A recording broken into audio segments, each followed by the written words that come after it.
October surprise upending the race for Maricopa County Sheriff. Joe Arpaio expecting all day to see the official criminal charges against him. Yeah, prosecutors were supposed to submit them by 5 o'clock tonight, but everyone's still waiting, including ABC 15's Melissa Blasius. She's live at the federal courthouse with more on this. Melissa?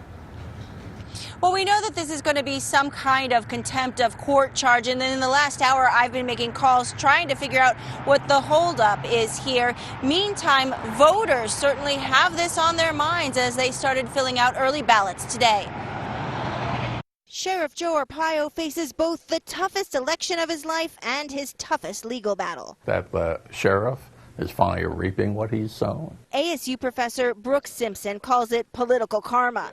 Arpaio has called the federal prosecution a political move. The Department of Justice's timing right at the start of early voting, it does seem strange to many court watchers. I don't know what's going on in their minds, but what may be going on is that they're thinking, look, no one's above the law.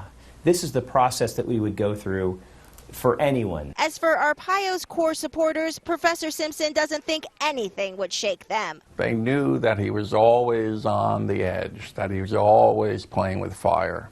A new poll does show Democratic opponent Paul Penzone ahead of Arpaio by a solid 10 points. Simpson thinks that could be a Trump effect. But there are a lot of people who are going to go to the polls to vote against Donald Trump, especially in this state, especially given his position on immigration. That's a turnout multiplier that the sheriff hasn't faced before. He's never run at the same time with such an unpopular Republican candidate.